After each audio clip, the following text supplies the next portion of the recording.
본방송에서 제공하는 부동산 정보는 투자 판단에 대한 참고 자료입니다. 방송에서 제공하는 부동산 물건의 가치, 가격 상승 및 가격 하락에 대해서는 방송사에서 보장하지 않습니다. 본방송은 간접 광고가 포함되어 있으며 방송에서 나오는 부동산 정보는 출연자와 경제적 이해관계가 있을 수 있습니다. 투자에 유의하시길 바랍니다. 본방송의 제작진 및 출연진은 방송통신심의위원회 규정을 준수합니다. 네, 안녕하십니까. 송승연의 집담입니다. 급매물 중심으로 서울 아파트 거래량이 늘면서 서울 아파트 매매 전세 가격의 하락폭이 축소된 것으로 나타났습니다. 전세시장도 봄 이사철 진입 및 임대인의 전세보증금 대환대출 등으로 제도 개선이 됐습니다. 그래서 분위기가 상당 부분 변화를 했는데요. 전세값이 많이 떨어졌다라는 인식 속에서 급매물 중심으로 거래가 속속 이루어지고 임대차 거래 시장에서도 전세 거래 비중도 소폭 늘어나고 있습니다. 오늘 송승연의 집담에서는 다양한 이슈로 빠르게 변화하고 있는 부동산 시장에 대해서 이모저모 이야기 나눠보도록 하겠습니다. 김성환 한국건설산업연구원 부연구위원, 또 정진웅 뉴스원 기자와 함께 이야기 나눠보도록 하겠습니다. 두 분 안녕하세요. 안녕하십니까. 네, 안녕하세요. 자, 우선 그 주택 매매 거래 관련돼서 이야기 한번 나눠보겠습니다. 2006년 1월 이후에 최저라는 그런 수치가 나왔습니다. 주요 내용이 어떻게 될까요, 기자님? 네, 올해 1월 전국 주택 거래량이 역대 최저치를 기록했습니다.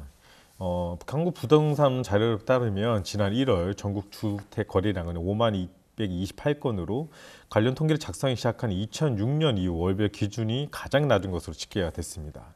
이 주택 거래량이 가장 많았던 2020년 7월 223,118건과 비교하면 75.5%나 감소했는데요. 이 주택에서도 빌라와 단독의 거래량이 역대 최소를 기록했고요. 올해 1월 전국 빌라 거래량은 6,037건, 단독 거래량은 5,067건으로 2006년 1월 이후 가장 낮은 거래량을 기록했습니다. 이 지역별로 서울 주택 거래량이 약 6,500여 건, 그리고 경기는 12,000여 건, 인천, 부산은 약 3,500여 건, 그리고 대구는 1,400여 건, 광주 역시 1,400, 그리고 대전 2,600여 건 등으로 나타났고요. 이 한국은행이 기준금리를 동결을 했지만 여전히 높은 수준의 금리와 그리고 주택 가격 하락세로 인해서 주택 시장이 얼어붙으면서 역대 가장 낮은 수준의 거래량을 기록하고 있다, 이렇게 평가하고 있습니다. 네, 지금 뭐 동양은 이런 수치들이 나오고 있는데 또 뭐 한편으로는 서울에는 아파트 거래량이 조금 늘어나고 있는 그런 추이라고 하는데 이런 그 시장의 동향이나 뭐 내용이나 또 말씀하신 거에 대한 좀 분석을 좀 해주신다면 어떨까요? 네, 사실 이제 서울 중심으로 해서 거래가 증가하고 있다라는 말씀은 이제 맞는 걸로 예상이 되고 있고요. 특히 서울 부동산 정보광장 기준으로 해서 사실 지난해 하반기부터 월간 1,000호 미만으로 거래가 계속 됐었습니다. 그러다가 2월 집계가 아직 끝나지는 않았지만 이미 1,000호를 넘어섰고요. 1월 거래 같은 경우에도 1,000호를 넘어서 사실은 이제 1월 3일 날 한번 이제 대책 발표가 나왔지 않습니까? 대책이라기보다는 사실 이제 업무 계획 정도 수준이죠. 그렇지만 이제 시장에서는 요거를 1.3 대책이라고 일컬어서 부르고 있는데 그 이후에 정부의 정책에 따라서 조금 시장 여건이 완화가 되지 않을까라고 하는 그런 이제 시장의 어떻게 보면은 기대, 심리 같은 것들이 어느 정도 반영이 돼서 거래량이 늘고 있는 것이 아닌가라고 생각이 됩니다. 네. 지금 말씀하신 것처럼 일부의 이제 지역에 대한 그 해제 또는 뭐 규제가 점점 해제가 되면서 회복세라고도 표현들 하잖아요. 그리고 뭐 거래가 심리지수 같은 경우도 조금씩 반등을 하고 있는 상황이더라고요. 그럼 어느 지역이나 또는 가격의 그 반등 뭐 이런 것들이 기대할 만한 수준이 어느 정도라고 봐야 될까요? 글쎄요. 이제 반등이라고 말씀을 드려야 될지는 사실 잘 모르겠습니다. 지금 사실 지금까지 발표된 통계치에 따르면 1월 달에 한국 부동산 월간 지수에 따르면 사실 이제 하락폭이 줄어들었다 정도의 느낌인 거죠. 사실 작년 6월 달부터 계속해서 하락폭이 점증적으로 증가를 해서 12월 달 정도에는 전국 월간 기준으로 아파트가 2.8% 정도 하락을 한 것으로 저는 알고 있는데요. 이게 이제 1월 달에 들어오면서 2%대 초반으로 약간 하락폭이 감소했다 정도의 얘기를 할 수가 있을 것 같고, 이것을 반등이라고 얘기할 수 있는가라고 하는 부분에 대해서는 조금 더 시장의 추이를 바라봐야 될 것으로 생각이 됩니다. 그 중에서도 만약에 이제 지역을 꼽는다라고 하면 서울 지역 중에서도 아마 뭐 정부에서 아직까지 규제를 풀지 않은 지역들이 있지 않습니까? 그런 지역들이 관심이 가장 많으시긴 하겠지만 여전히 이제 규제들이 있다 보니까 시장의 관심과 어느 정도 또 거래와의 상관관계는 또 조금 역의 상관관계가 나타날 것만 같고, 그 인접 지역들을 중심으로 해서 아마 가격이 조금 요동칠 수 있는 그런 가능성이 있다라고 생각이 되고, 특히 이제 작년 하반기부터 주택 가격이 많이 떨어진 서울 지역 중에서도 좀 상대적으로 많이 떨어진 지역들이 있지 않습니까? 노도강. 그런 지역들 같은 경우에는 아무래도 여전히 실수요는 있을 거라고 저는 생각이 되거든요. 구매를 하고 싶지만 가격 수준이 너무 높다던가 아니면 금리가 너무 높기 때문에 아직까지 구매를 못 하신 계층은 조금이라도 남아있지 않을까. 그렇다라고 한다면 이제 지금 급매물이 소진이 되고 있는 것들로 봤을 때는 아마 그런 지역들을 중심으로 해서 가격의 하락폭이 좀 더 많이 줄어들 수도 있겠다. 이런 생각은 생각하고 있습니다. 그 지역들 중심으로 보면은 최근에 그 특례 보금자리론이 출시되고 조금 거기도 그 지역에 좀 도움이 됐다라고 보실 수 있을까요? 네, 그렇게 볼 수 있을 것 같고요. 아무래도 이제 특례 보금자리론이라고 하는 것이 가장 문제가 되고 있는 게 금리지 않습니까? 금리 문제를 어느 정도 이제 해결해 줄 수 있다라는 이제 시장의 기대 혹은 시장의 인식이 있다 보니까 이런 것들을 활용을 해서 지금이라도 주택 가격이 조금 떨어졌을 때 더 오르기 전에 조금 구매를 해놓는 게 낫지 않겠는가. 그러니까 사실 지난 한 5년, 길게는 한 10년 정도를 수도권 시장을 보게 된다라고 하면 주택 가격이 굉장히 많이 올랐지 않습니까? 이런 것들을 이제 지금 주택을 구매하시는 주로 한 30대 혹은 40대 분들이 경제 생활을 하기 초반부부터 이제 주택 가격이 계속 오르는 거를 봐왔기 때문에 이런 부분들이 아무래도 내가 주택을 구매를 하지 않으면 내가 나중에 살 곳이 없어질까? 뭐 이런 이제 우려들이 이제 뿌리 깊이 박혀 있다 보니 주택 가격이 떨어졌을 때, 그리고 가장 큰 걸림돌이었던 금리가 조금 떨어진다라고 하면 그런 문제점들이 해결됐으니까 이제는 주택을 구매를 한번 해보자라고 하는 그런 그 움직임이 나타났던 것으로 그렇게 판단이 됩니다. 네, 해석이 굉장히 명확한 그 해석을 주신 것 같은데, 근데 지금 이 금리 얘기 주셨잖아요. 그 고금리하고 또 이 전세 사기 뭐 이런 분위기 때문에 지금 매매 시장이나 어떤 회복세가 일어나고 있는 상황은 좀 다르게, 뭐 전세 같은 경우는 굉장히 위축된 시장이란 말이에요. 그것 때문에 반사이익을 받는 건지, 월세 가격, 이 시장 분위기는 지금 어떻습니까? 지금 이게 좀 관심들이 좀 많더라고요. 언론이 계속 얘기했잖아요. 고금리 계속 지속되면서 목돈이 대출이 안 되다 보니까 전세가 없어지고 그동안 월세가 정말 많이 올랐는데도 불구하고 제가 최근에 기사하는 거 보면 최근에 이제 월세가 좀 비싸졌다 이런 기사가 이제 쏟아지기 시작을 했어요.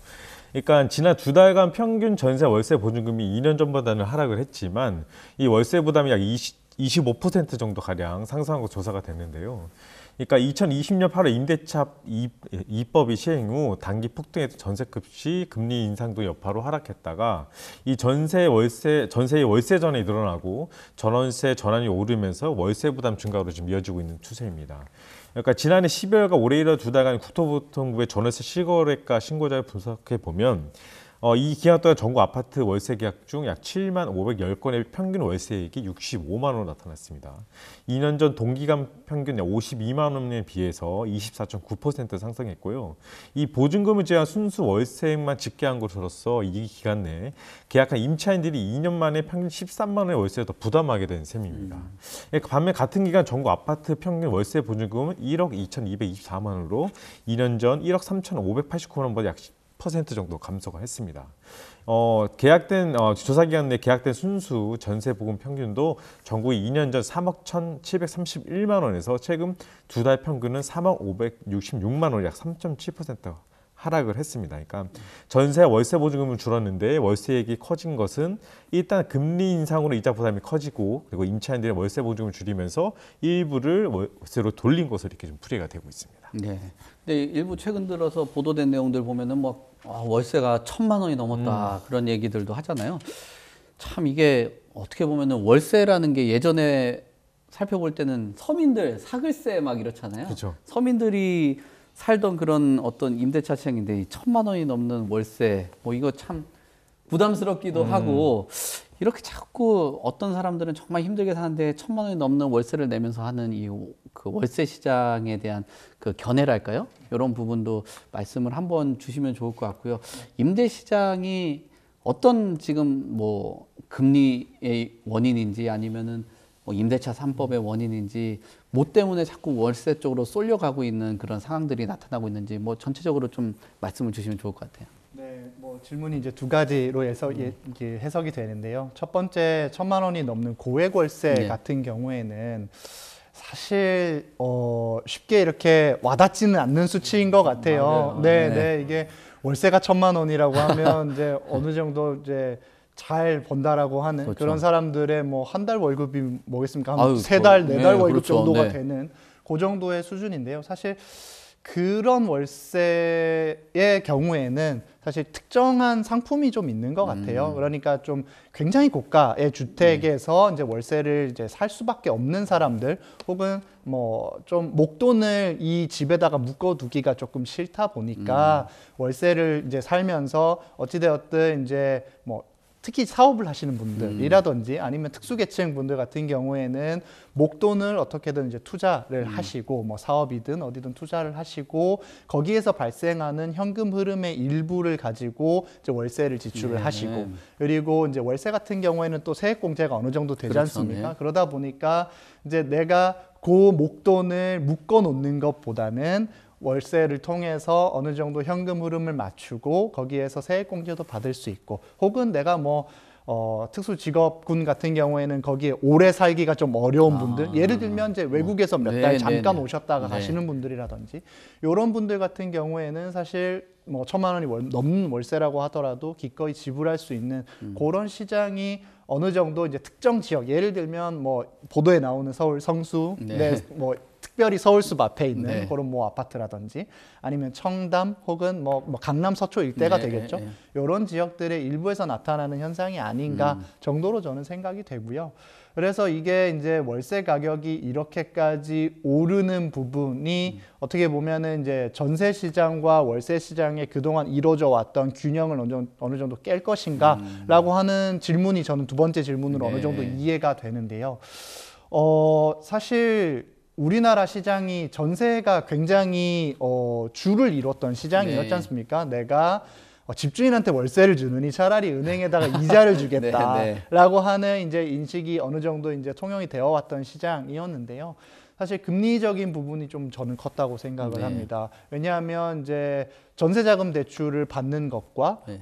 전월세 전환율을 따져 본다라고 하면 전월세 전환율이 여전히 뭐 높은 지역도 있지만 전월세 전환율이 그 전세자금 대출의 이율보다 더 낮은 지역들도 네. 있다 보니 그래도 내가 좀 이렇게 따져 보니까 조금 저렴한 월세를 사는 게 더 낫지 않을까? 이렇게 판단을 하시는 소비자들도 계시는 것 그렇죠. 같아요. 네. 그러니까 과거 대비해서는 전세와 월세 사이에 뭔가 벽이라고 해야 될까요? 보이지 않았던 벽이 상당히 무너졌고 거기에 따라서 이제 자유롭게 월세와 전세를 좀 번갈아 가면서 이렇게 선택할 수 있는 그런 환경이 어느 정도 조성이 됐다라고 생각을 합니다. 아까 말씀드렸던 이제 1,000만 원 이상의 그 월세와 약간 유사한 현상인 것 같기도 해요. 왜냐하면 제가 왜 이렇게 말씀을 드리냐면 목돈을 묶어두기 싫은 계층에서 네. 어느 정도 고가의 월세를 지불을 하고 있다. 근데 요것도 다시 이제 그 뭐 몇십만 원 혹은 뭐 100만 원 수준의 그런 월세도 적용을 해보면 이제 목돈의 크기는 다를지언정 네. 내가 언젠가는 내가 집을 마련을 할 거야. 지금 월세를 사시는 분들이라고 네. 하면 뭐 많은 경우에 집을 아직까지 마련을 못 하신 그렇죠. 분들이 네. 계실 텐데 언젠가 내가 이 목돈을 전세에 묻어두게 되면 굉장히 일이 커지지 않습니까? 반환하기도 네, 힘들고. 반환하기도 힘들고 다음 세입자를 받아서 그렇죠. 뭐 이렇게 하려면 굉장히 이제 큰 문제들이 발생을 하기 때문에 그런 세입자를 찾는 것도 사실은 쉽지가 않고요. 그러다 보니까 뭐 앞으로 한 1, 2년 정도의 서울에 있는 강남 지역이라든지 네. 뭐 굉장히 공급량이 많을 거라고 예상들을 다들 하고 있지 네, 않습니까? 그러다 보니까 이런 위험들과 그러니까 리스크 프리미엄을 해지를 하는 그런 차원으로도 해석을 할 수 있지 않을까 그렇게 생각이 됩니다. 그래서 전세에 내 돈을 묶어놓기보다는 네. 월세 쪽으로 네, 조금 발걸음을 돌리는 그런 네. 세입자들이 많아지지 않았나 이런 생각이 됩니다. 네. 네. 저도 그 실무적으로 접근을 해보니까 진짜 그 위원님께서 말씀하신 것처럼 그런 리스크 반환되는 거 본인이 딱 최근 들어서 이거 저점이다라고 생각되는 데는 또 모니터를 하잖아요. 거기 집을 살려고 하는데 돈을 반환을 못 받으면은 그 시기가 딱 안 맞다 보니까 그 리스크를 해지하려고 하시는 분들이 상당히 좀 많아졌다라고 볼 수는 있을 것 같아요. 그리고 뭐 기자님 보면은 최근 들어서 이 정부에서 규제 완화를 계속적으로 하고 네. 있잖아요.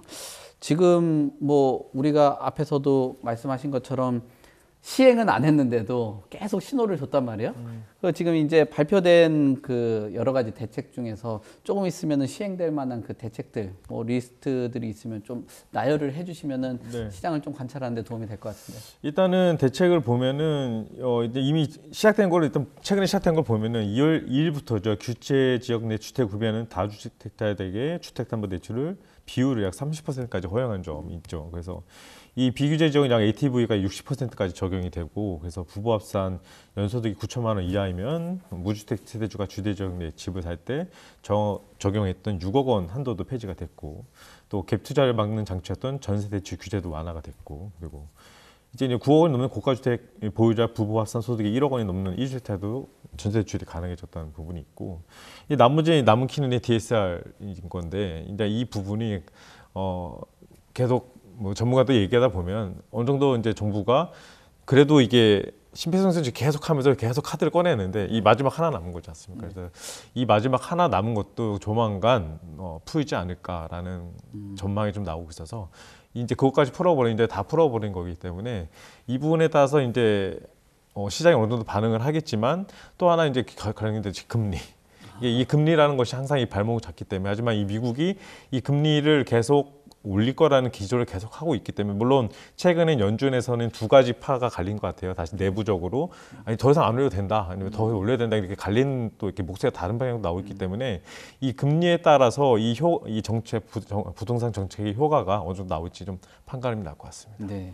지금 뭐 여러 얘기들을 주신 것 같은데 정부가 내놓은 이런 방안들이 사실상 뭐 거래를 활성화하는데 뭐 조금씩 꿈틀거리기는 하는 것 같은데, 이런 방안들의 종류마다 어떤 도움이 될 수 있는 것들이 좀 있을까요? 주로 이제 앞서 기자님께서 말씀 주셨던 거는 이제 금융규제의 완화 쪽으로 이제 말씀을 주셨던 걸로 이해가 돼서요. 금융규제부터 말씀을 드리면 사실은 이제 DSR이 이제 최종적으로 하나 남았지 않습니까? 근데 정부에서 그 카드를 이제 만지작거리고 있기는 한데, 그거를 쉽게 풀 수 있을지에 대해서는 앞서 이제 말씀 주셨던 거랑은 제 개인적인 견해는 조금 다르기는 한데요.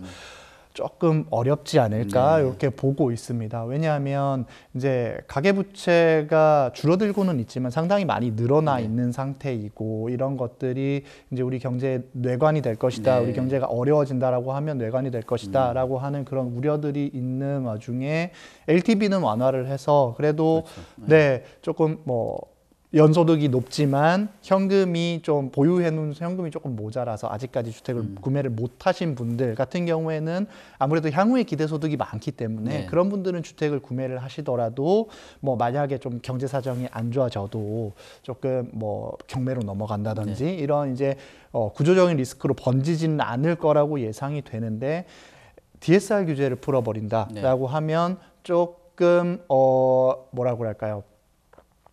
지불 가능 능력이 조금 부족한 그런 세대에서도 이제 주택 시장에 들어오게 되면 조금 구조적인 어려움 이런 것들이 가중되지 않을까, 이런 이제 판단을 하고 계실 걸로 저는 판단이 돼요. 그래서 그런 부분들까지는 조금 더 시간을 두고 정부에서는 보고 있지 않을까 정도로 저는 판단이 되고요. 그리고 이제 지금까지 정부의 그런 뭐 작년 10월 달부터 시작해서 규제를 조금씩 해제를 좀 하고 있지 않습니까? 그래서 올해 1월까지 왔는데 제가 판단했을 때는 지난 정부의 규제는 무주택 서민분들만 주택 시장에 진입을 하셔서 매매를 하십시오. 그러니까 무주택자가 1주택이 되는 거는 허용. 그 외에 나머지는 다 불가였거든요. 근데 작년까지만 하더라도 1주택자까지 그걸 허용해 드릴게요. 일시적 2주택이 되셨다가 이제 뭐 주거 업그레이드라고 소위 표현을 하지 않습니까? 업그레이드까지는 저희가 정부 측에서 허용을 해드리겠습니다. 다만 다주택자분들은 들어오시기가 조금 어렵겠네요. 정도의 시그널이었다라고 하면 저는 아마 뭐 작년 말 그리고 올해 초에 나왔던 그런 대책들은 다주택자분들도 한번 들어와 보시겠습니까? 라고 하는 그런 시그널을 어느 정도 줬다고 생각을 합니다. 그래서 정부에서는 이런 시그널을 줬고 거기에서 또 법 개정 사항들이 굉장히 많지 않습니까? 그래서 앞으로 또 차근차근 풀릴 규제들이 계속해서 남아있기 때문에 조금 더 지금보다 더 규제 완화책을 이렇게 뭐 섣불리 내놓는 것보다는 조금 더 이제 시장의 흐름이라든가 이런 것들을 지켜보고 그리고 법 개정 이후의 시장 흐름이나 이런 것들도 다 함께 지켜보면서 다음 카드를 내놓지 않을까 정도로 저는 판단이 되고 아무래도 이제 가장 거래량에 많이 영향을 미치는 거는 세금 규제가 아닐까. 세금, 취득세, 그렇죠. 특히 취득세 규제가 아닐까 저는 생각을 합니다.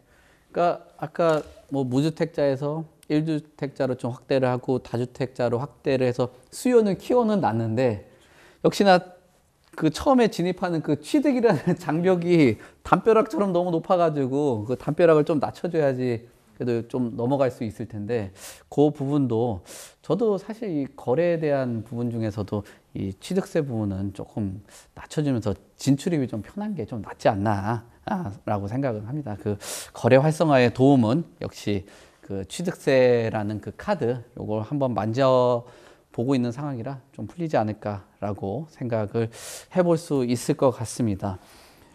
자, 지금 우리가 예전에 막 불과 몇 달 전만 해도 분양시장을 보면은 둔촌주공 이거 완전 분양 실패한 거 아니냐라고 했었고 또 그 이후 지나고 나니까 보도되는 내용들 보면은 둔촌주공 살리기 뭐 이런 그거를 좀 많이 뽑아냈잖아요. 여기 그죠? 무너지면 뭐 그러니까 살리기 뭐 얘기도 나왔는데 어떻습니까? 지금 둔촌주공이 조금씩 살아나고 있는데 분양시장 좀 훈풍이 들고 있다라고 합니까? 뭐 관련돼 가지고 분양 자료들도 막 나오고 그러는 것 같은데.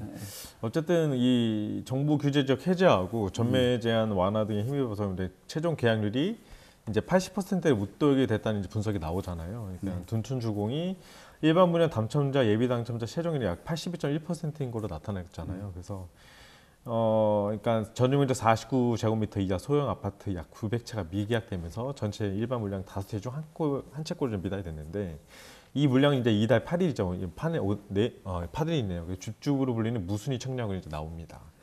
근데 이 분양업체 관계자는 또 이런 얘기를 해요. 그러니까 이 준천동 전용면적 39에서 49제곱미터는 투룸 구조라서 이 자녀를 키우는 약 3인 이상 가족에게는 좀 공간이 충분하지 않다. 그래서 이 사생활 침해 우려도 있어서 선호도 떨어지는 복도식 구조라는 점도 미계약 중에 하나다 이렇게 하지만 그래도 이 정부 규제 해제와 이게 전매 제한 완화되면서 어느 정도 해소가 될 거로 보이고 그리고 둔촌주공인데 라는 말이 있기 때문에 그래도 관심 있던 분들은 어느 정도 이 풀리는 것도 좀 줍줍을 하지 않을까라는 판단이 나오고 근데 이것을 가지고 분양시장 훈풍의 시그널이라 보기에는 약간 다시 한 번 더 봐야 될 문제니까 둔촌주공이기 때문에 이렇게 된다고 보면 되는 거고 만약에 다른 지역에서 보면 상당히 심각한 것도 많고 이제 미분양 지역도 상당히 많기 때문에 그렇다고 정부가 지금 공동 매입을 하겠다는 그런 입장에도 상당히 선을 그은 입장이기 때문에 이런 분양에서 분양시장 훈풍의 시그널은 아직까지는 시기상조다 이렇게 결론낼 수 있을 것 같습니다.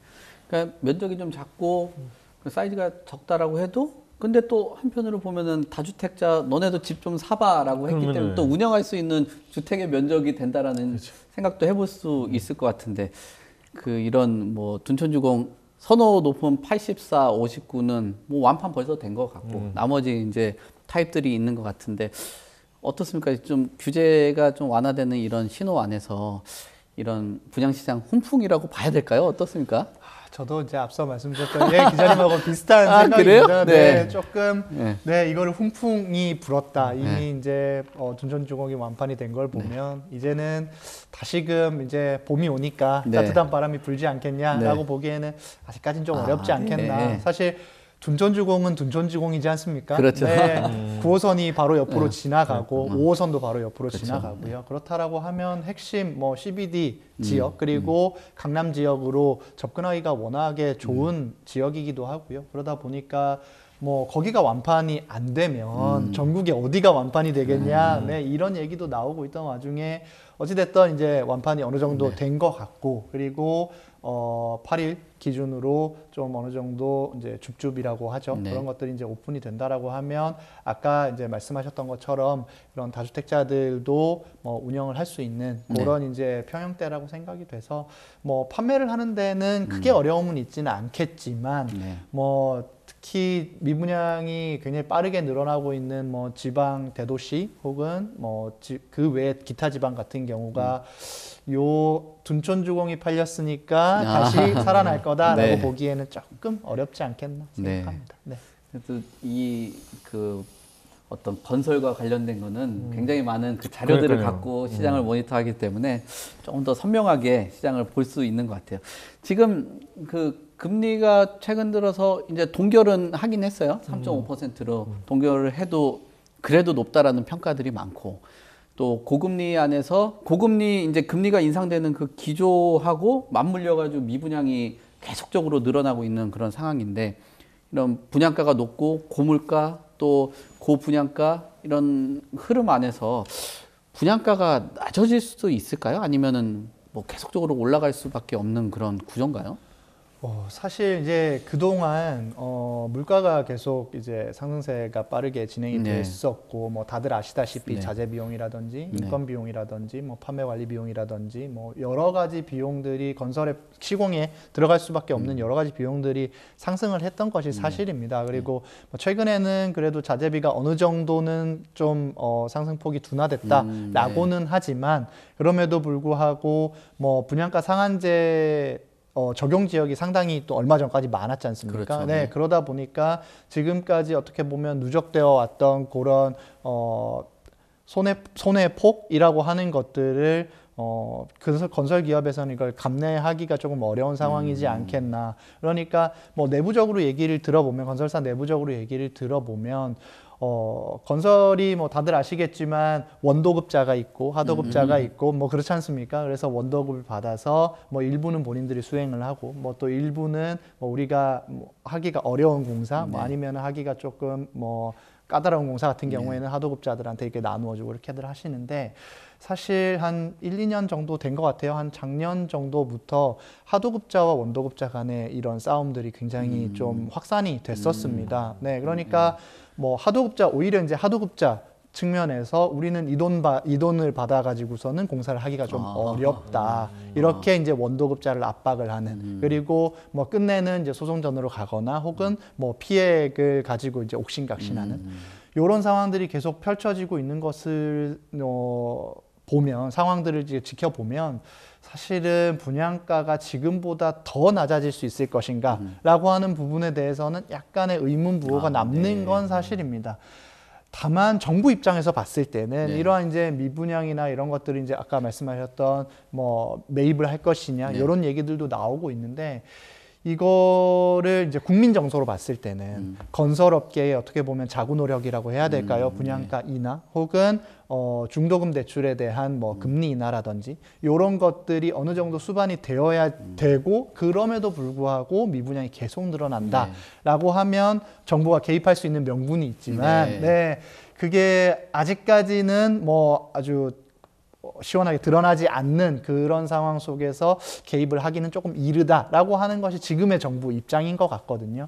그래서 건설기업 입장에서는 상당히 난해한 한 해가 될 것 같습니다. 분양가를 낮출 수 있는 마진은 굉장히 적은 반면에 또 이제 밑에서 하도급 업체들은 또 이런 그 손해가 났으니 어느 정도 이렇게 인정을 해달라라고 하는 그런 다툼들이 생기고, 그리고 위에서는 분양가 상한제 혹은 분양가 상한제 적용이 되지 않는 지역이라고 하더라도 뭐 미분양이나 이런 것들의 매입을 위해서는 또 자구책을 좀 마련을 해라라고 하는 압력들이 여러 군데서 이렇게 들어오다 보면 물론 뭐 건설 기업 내부에서도 뭐 마련을 해놨겠죠. 자구책을 일부는 마련을 해놨을 거라고 생각이 됩니다. 그리고 아예 미치는 장사를 안 한다라고들 하지 않습니까? 그런 것처럼 뭐 일부분은 수익이 잡혀 있었겠죠. 근데 그러한 부분을 얼마만큼 축소하고 얼마만큼 손해폭을 최소화하느냐라고 하는 것이 올 한 해의 키워드가 되지 않을까 생각이 됩니다.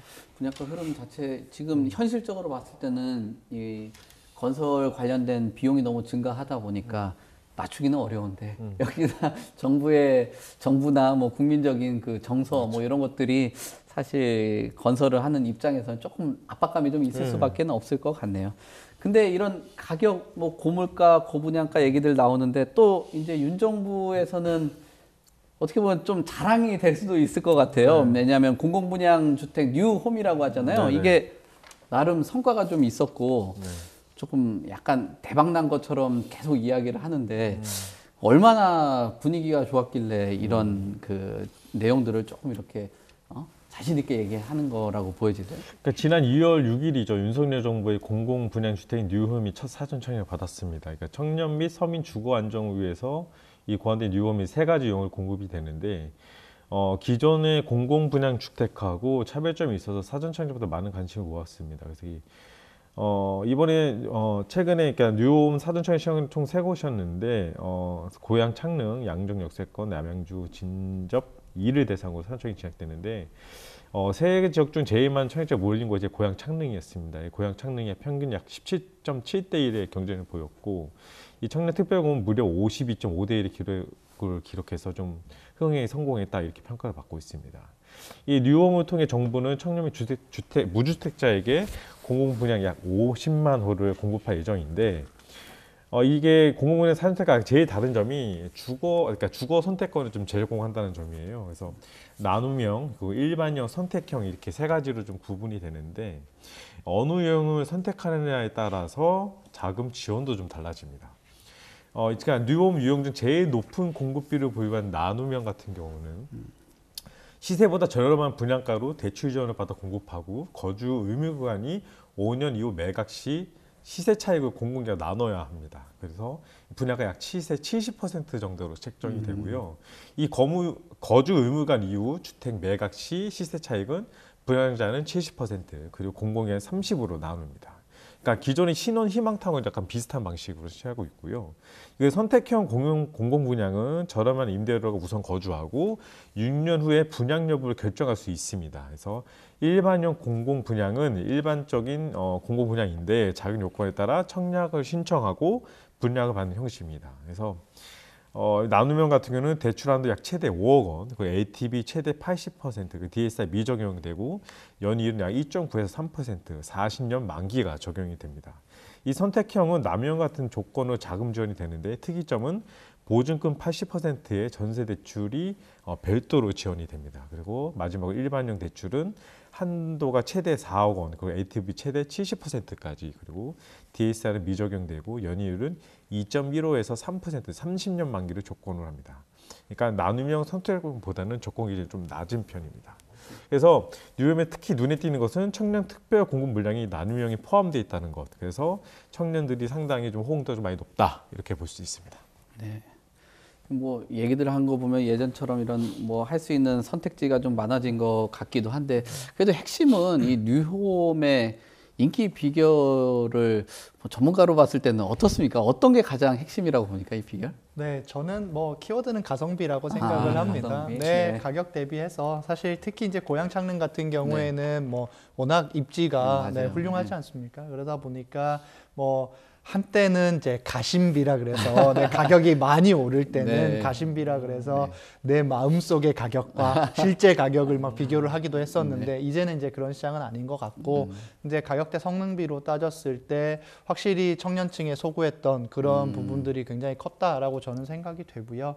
뭐 아무래도 가격이 저렴하다 보니까 뭐 일단은 이제 가격이 저렴함과 동시에 금리도 또 저렴하지 않습니까? 네. 일반적으로 받을 수 있는 그런 이제 금리보다는 훨씬 더 저렴하게 이렇게 들어가는 부분들이 있고, 아까 이제 기자님께서도 잘 설명을 해주셨지만 뭐 6년간 거주를 하다가 분양을 받을지 아닐지 네. 결정을 한다든지, 아니면은 뭐 5년 뒤에는 뭐 재매각을 공공이 재매각을 할 수 있다라든지, 그러니까 지금 상황에서 봤을 때는 손해 볼 게 없지 않을까? 이렇게 생각을 할 수도 있을 것 같아요. 내가 살아보다가 주택 가격 더 떨어지면 네. 나는 이거 분양 안 받고 나가겠다로 선택을 할 수도 있고, 아니면 조금 다시 뭐 한 2, 3년 지나다가 다시 이렇게 좀 상승을 한다라고 하면 그럼 한번 받아볼까? 이렇게 선택을 할 수도 있는 그런 상품이다 보니까, 네, 그런 특히 이제 청년들한테는 뭐 최대 경쟁률이 50대 1이 넘는 그런 이제 흥행을 하지 않았나 이렇게 생각이 됩니다. DSR 같은 경우는 어떨까요? 여기에 적용을 또 네. 받지 않다 보니까. 그러니까 청년들 같은 경우에는 이런 큰 그 금액을 대출을 잃기가 그렇죠. 사실은 쉽지가 않거든요. 네.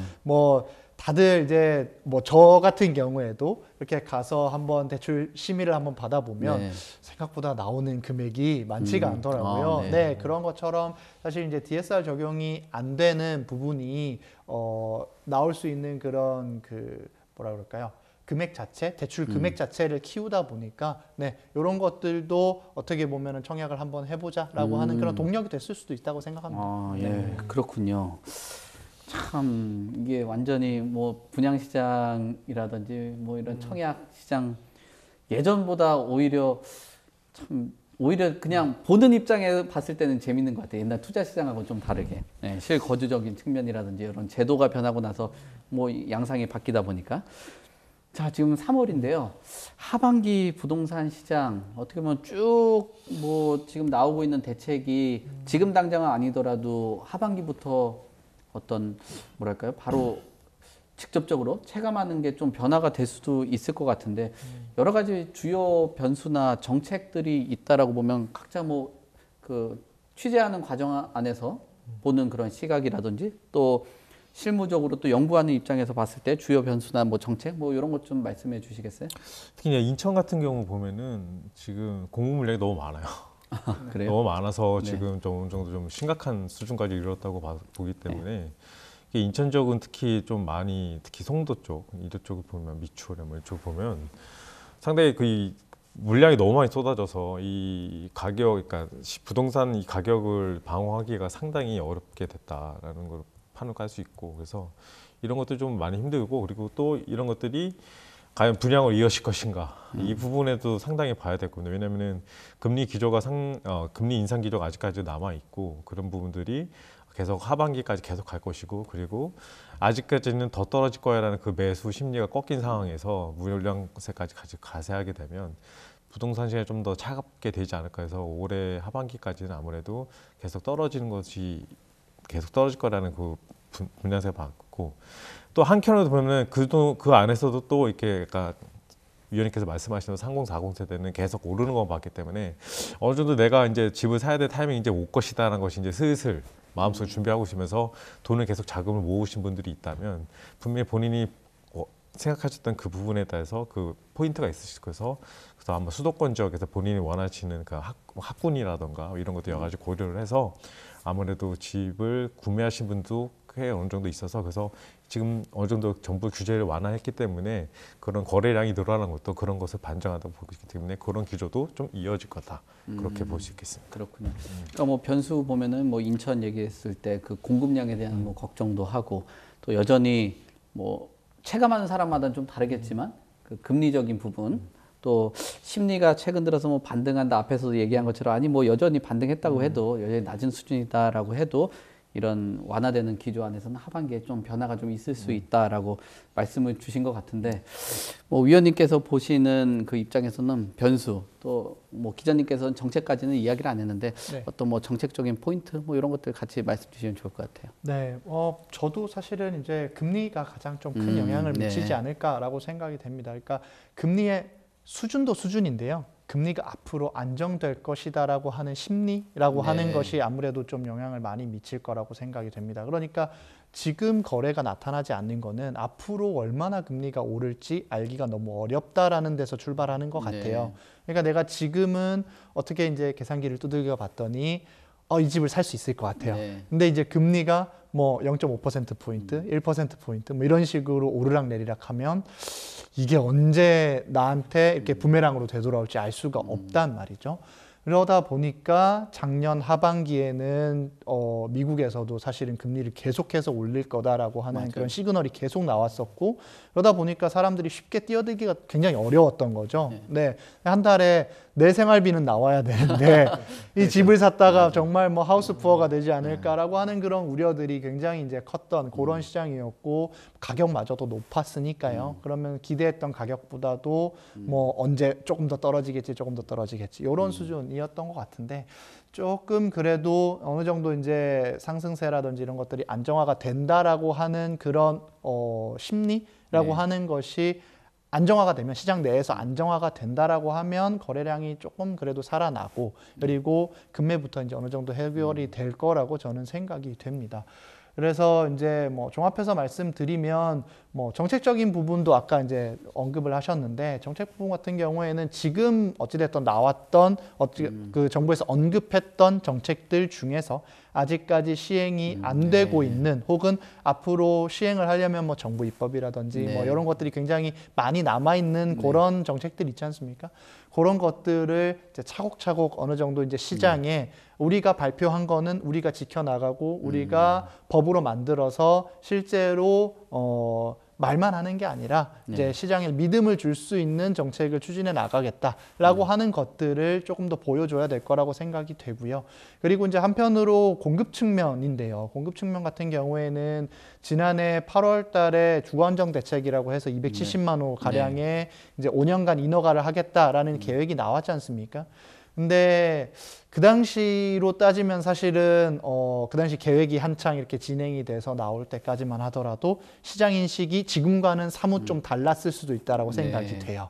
그러니까 이제는 또 다시 이제 시장 상황이 굉장히 빠르게 바뀌었기 때문에 270만 호라고 하는 그런 숫자에 연연하기보다는 어느 정도 수급의 이런, 아까 기자님 말씀하셨던 공급량이 굉장히 앞으로 많다라고 하는 것들의 연장선상에서 지금 인허가가 나온다라고 하면 그 공급 물량 다음에 이제 공급이 되기 시작할 거란 말이죠. 그래서 지금 시장 상황이나 이런 것들을 고려를 해서 사실은 시장에 지난 정부의 정책들이 이제 하반기에는 공급 정책을 많이 얘기를 했지만, 전반기에는 공급이 부족한 게 아니라 수요가 너무 많은 것이다라고 하는 현장 인식에서 출발을 했던 정책들이다 보니까 공급은 조금 줄여나갈 거다. 특히 이제 뭐 공공택지의 이런 지정이나 이런 것들은 잠정적으로 좀 중단할 예정이다. 뭐 이런 식의 이제 좀 언급들을 하면서 공급이 약간 흔들릴 것이다라고 하는 우려들도 사실은 많았었잖아요. 그런 것들을 지금 270만 호 공급 계획에서 어느 정도 그래도 그런 총량은 정해졌다라고 생각을 하고요. 그런 것들을 이제 저수지에 담아놓고 이제 시장 상황에 따라서 이제 하류에 얼마나 이제 밀물이 들어오느냐, 썰물이 빠지느냐 이런 거에 따라서 댐의 수량을 조금 조절을 해야 되지 않나, 이런 생각을 저는 하고 있습니다. 네, 아주 좋은 그 말씀을 주셨네요. 공급에 대한 그 균형이라든지 이런 것들을 맞춰주는 것도 정부의 역할이죠. 그렇죠. 뭐 무조건 그냥 뭐 숫자에 연연하는 것보다, 또 최근 들어서 수요자들이 원하는 그 어떤 공급의 질도 좀 많이 달라졌으니까 그런 것들도 잘 판단을 해주시고, 또 우리 위원님께서도 말씀하신 것처럼 역시 금리에 대한 이런 변수도 주요 변수다라고 말씀을 주신 것 같습니다. 자, 이게 마지막, 이게 참 어려울 것 같은 질문인데, 어떻게 보면은 뭐 이제 매년 또 분기별로 뭐 한국건설산업연구원 뭐 위원님도 적정하게 또 참여를 하겠지만 어떤 전망이라든지 이런 보고서 같은 거 내잖아요. 그러니까 본인의 의견도 괜찮고, 아니면은 그 한국건설산업연구원에 기반한 그 내용을 가지고 얘기를 주시면 좋을 것 같은데, 뭐 이런 바닥론에 대해서도 이야기가 좀 나오고 있고, 또 올 시장에 대해서 전망을 또 궁금해 하시는 분들도 많아요. 근데 이런 전망이라는 게 변수가 바뀔 때마다 사실 수정 전망도 하거든요. 네, IMF도 맞습니다. 계속적으로 전망 그럼요. 수정들 하잖아요. 네. 그다음에 한국은행도 계속 수정 전망 하듯이 지금 상황까지 나왔을 때는 지금 전망하고 있는 그런 방향 네. 뭐 이런 것들은 어떤지 마지막으로 좀 정리 좀 해주시면 좋을 것 네. 같습니다. 네. 저희 원에서 작년에 11월 달에 이제 올해 전망을 했었거든요. 그럴 때 이제 연간 하락률이 2.5% 정도 될 네. 거다라고 얘기를 했습니다. 이건 한국 감정원 월간 지수 기준인데요.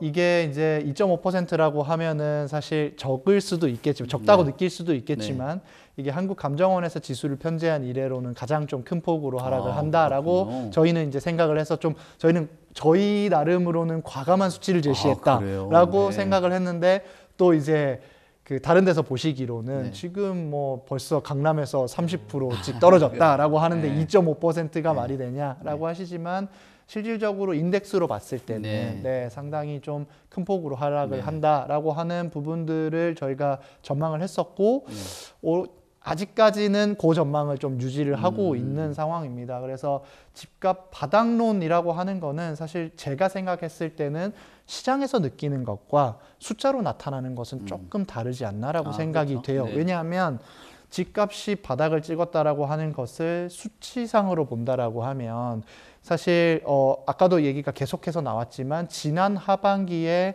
거래량이 굉장히 적었지 않습니까? 네. 그거를 기준으로 해서 뭐 지수라든지 이런 것들이 작성이 됐었고 그때는 사실 급매가 아니면 어느 정도 해소가 안 되는 그런 상황이다 보니까 하락률이 굉장히 크게 찍혔을 가능성도 저희는 있다고 생각을 하거든요. 그래서 하반기에는 급매물이 해소가 되고 어느 정도 시장의 매수 심리가 돌아오면서 그것보다는 조금 상단에 있는 정말 급매보다는 조금 상단에 있는 매물들이 해소가 되면 수치상으로만 보면 어떻게 보면은 이제 반등이 일어날 수도 있겠다라고 하는 그런 이제 전망도 가능은 한데요.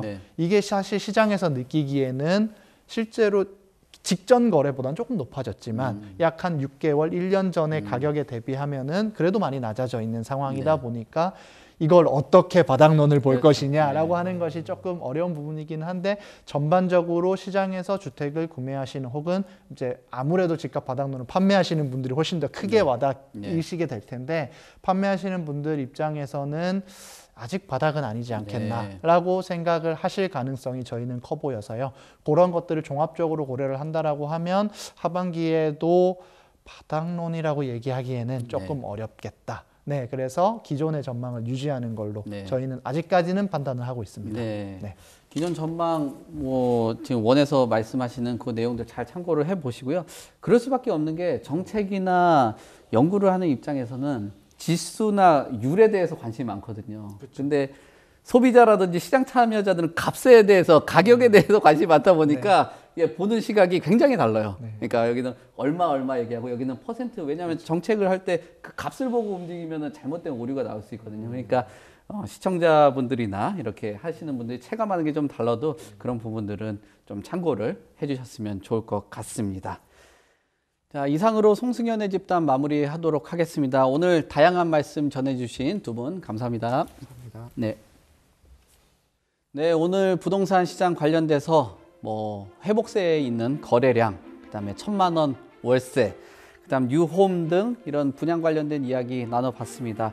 혼란스러운 시장 속에서 현명한 부동산 시장 바라보는 데 도움이 되셨길 바라겠습니다. 저희는 다음 이 시간에도 새로운 소식으로 찾아오도록 하겠습니다. 시청해 주셔서 감사합니다.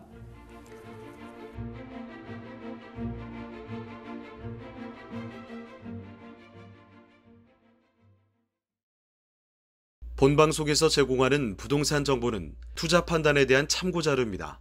방송에서 제공하는 부동산 물건의 가치, 가격 상승 및 가격 하락에 대해서는 방송사에서 보장하지 않습니다. 본방송은 간접 광고가 포함되어 있으며 방송에서 나오는 부동산 정보는 출연자와 경제적 이해관계가 있을 수 있습니다. 투자에 유의하시길 바랍니다. 본방송의 제작진 및 출연진은 방송통신심의위원회 규정을 준수합니다.